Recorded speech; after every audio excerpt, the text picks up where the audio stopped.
What's going on, everybody? Gem Mint here. By now you may have seen one of the 3 PayPal videos that I've done. The one where they froze my account with $5,000 in there. The one where I got my money back by using their own refund method. And the most recent one about collectors who waited the 180 days just to have PayPal transfer the money to PayPal, essentially seizing and confiscating their money.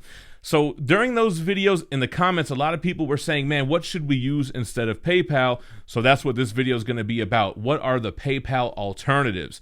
Before we get into this, make sure you're subscribed to the channel. Hit the notification bell so you don't miss a video. We're doing a giveaway once we hit our next subscriber milestone of 150,000. And we're giving away this Deja Thoris premium format quarter scale statue by Sideshow.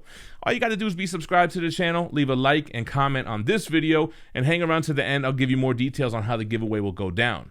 Also, got to give a big shout out to the sponsor of this video, Street Level Hero. SLHLA.com has exclusive variant comic books. They have this beautiful Gabriel Del Otto Spider-Man variant available right now. New drops every Tuesday and Thursday. Plus, you can save 10% on any item on the store anytime you shop there by using the code GEMMINT at checkout, just like with their sister site, THATSPIDERMANBOOTH.com. They have $30 mystery boxes where you're guaranteed 5 comics of retail value, but one of those boxes is going to include their giveaway prize of this amazing Spider-Man 300 signed by Todd McFarlane, the first full appearance of Venom.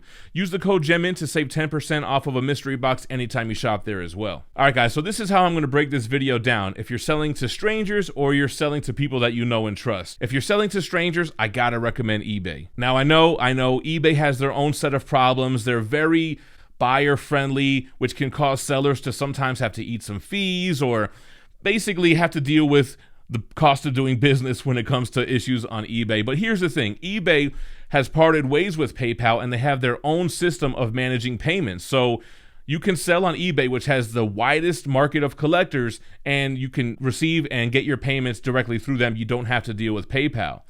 The other thing that's good about eBay, especially in the hobby of statues and collectibles, you'll typically get top dollar off of eBay, which is helpful in offsetting the fees and the shipping, especially when you have large statues with multiple boxes. So this way you can still kind of turn a profit on some highly sought after collectibles because you have people on there that are willing to spend the money. Maybe they're not aware of Facebook buy-sell trade groups or they're not on Instagram or what have you. So eBay is kind of always like my last resort. If I can't sell a piece through one of those groups, if I can't make a YouTube video, sell-a-thon and sell something, I'll put it on eBay and I can typically get more than what I would have asked for, through those other means. But like I said, it's kind of offset by the fees, which I feel like is about around 14% or so. The last one I'm going to talk about for transactions with strangers is PayPal. Now, I know a lot of people in the comments were saying, that's it, I'm never using PayPal, or we're going to boycott PayPal, this and that. And that's not really the point of those videos. The point for me was don't hold any money in there because obviously if you don't abide by the rules, they can steal your money. Here's the thing with PayPal. If you're selling in Facebook buy-sell trade groups, off Instagram, off whatever, PayPal is the only safe option. So if you're using PayPal, I would just recommend definitely use goods and services for any transaction. You don't want to get the friends and family payments. That may be one of the violations of the terms of service. Again, they weren't really too clear on that. But that's really the only way that you can file a claim if somebody doesn't ship the item or what have you. So unfortunately, they're still the only game in town if you're selling to strangers and it's not on eBay. They're still a necessary evil. You just got to be careful. Make sure you're following their rules to a T. Don't accept friends and family payments. That's my advice and recommendation. I have friends that accept those payments, and that's fine.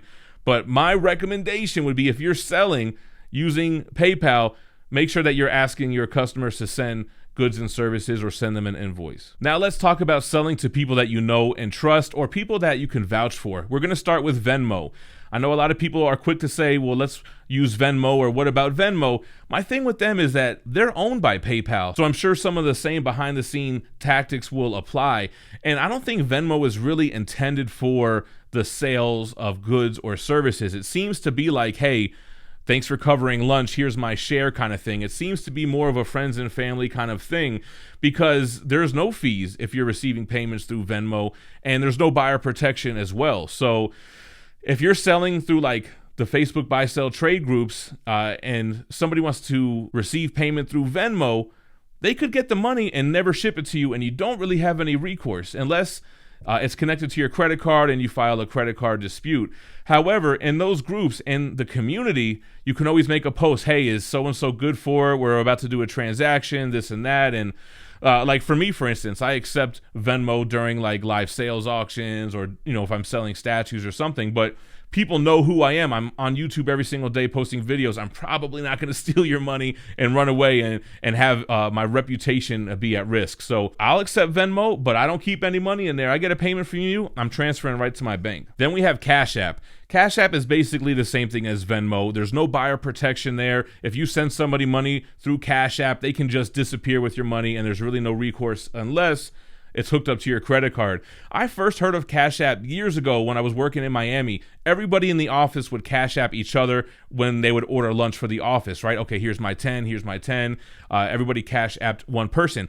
I never really trusted it. I was like, man, this looks sketch as hell. Cash App, just this green logo. There's little to no details. So I set it up originally with my credit card, and I would only use it that way. So you could do that.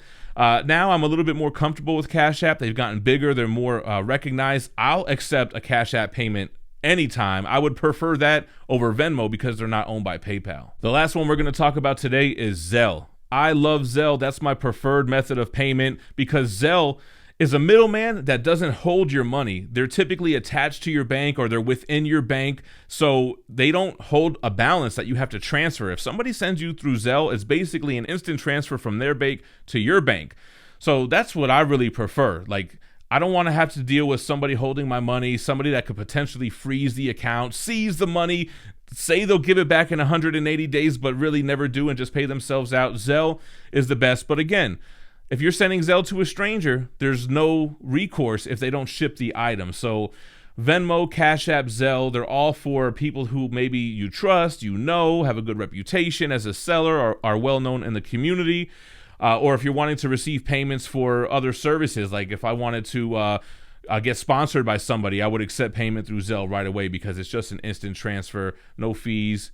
The money goes from them to you like it should. So those are the PayPal alternatives that I'm aware of. If you're aware of any up and coming app or maybe something I'm just totally oblivious to, let me know in the comments down below. That's what's going to enter you into the giveaway for our 150K milestone, where we're giving away that Deja Thoris premium format. Once we hit the milestone, I'll go live on the following Sunday, pick a random video where I promoted the giveaway, and use a random YouTube comment generator to draw a worldwide winner.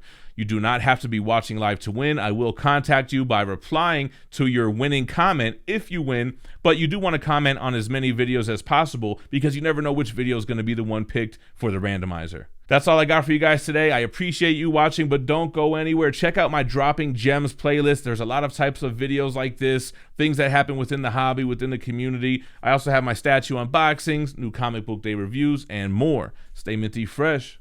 Peace.